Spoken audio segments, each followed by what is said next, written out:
ನನ್ನ ಕ್ಷೇತ್ರದೇ ಒಬ್ಬ ಹುಡುಗ ಎಂ.ಟೆಕ್ ಓದೋನು ಸತ್ತಿದ್ದಾನೆ. ಅವನ ಮನೆಗೆ ಹೋಗಬೇಕು ಅಂತ ನಾನಿದ್ದೆ. ತಂದೆ ತಾಯಿಗೆ ಒಬ್ಬರೇ ಮಗ ಮತ್ತು ಇಂಡಸ್ಟ್ರಿಯಲಿಸ್ಟ್ MSME ಅವನು, ಅವರಪ್ಪ.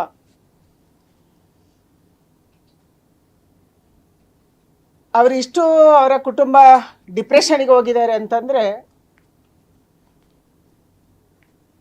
ಬೆಂಗಳೂರಿನ ಮನೆಗೆ ಅವರ ಮಗನ ಬಾಡಿಯನ್ನು ತರಲಿಲ್ಲ.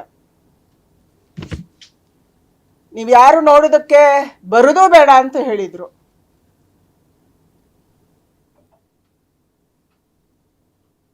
ನೇರವಾಗಿ ಊರಿಗೆ ತಗೊಂಡೋಗಿ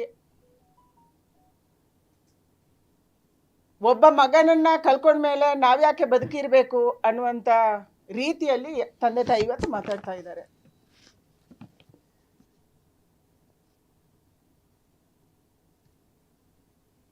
ಸಿದ್ದರಾಮಯ್ಯನವರು ಮತ್ತು DK ಶಿವಕುಮಾರ್ ಅವರ ಕೈಗೆ ರಕ್ತ ಅಂಟ್ಕೊಂಡಿದೆ.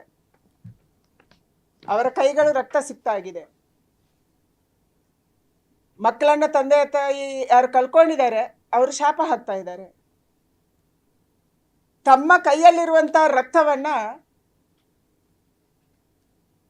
ಅವರು ತೊಳ್ಕೊಳ್ಳೋಕ್ಕೆ ನೋಡ್ತಾ ಇದ್ದಾರೆ ಮತ್ತು ಅಧಿಕಾರಿಗಳಿಗೆ ಅದನ್ನು ಅಂಟಿಸಕ್ಕೆ ನೋಡ್ತಾ ಇದ್ದಾರೆ, ಅವರ ಮೂತಿಗೆ ಒರೆಸೋಣ ಅಂತ ಹೇಳಿ.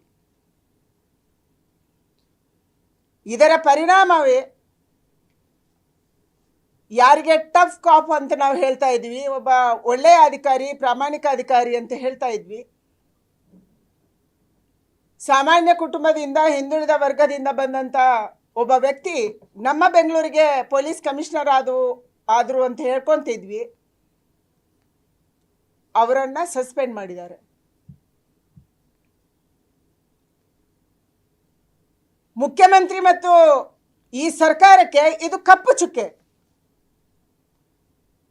ಬೆಂಗಳೂರಿನ ಇತಿಹಾಸದಲ್ಲಿ ಅಥವಾ ಯಾವುದೇ ಮೆಟ್ರೋಪಾಲಿಟನ್ ಸಿಟಿಯ ಇತಿಹಾಸದಲ್ಲಿ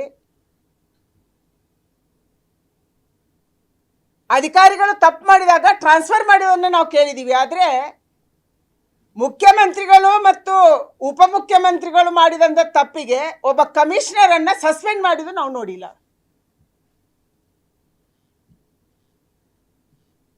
ನೀವು ತಪ್ಪು ಮಾಡಿ ನೀವು ತಿಂದು ಇವತ್ತು ಅವರ ಮೂತಿಗೆ ನೀವು ಒರೆಸ್ತಾ ಇದ್ದೀರಿ, ಆ ರಕ್ತವನ್ನು ಅವರ ಮೂತಿಗೆ ನೀವು ಒರೆಸ್ತಾ ಇದ್ದೀರಿ.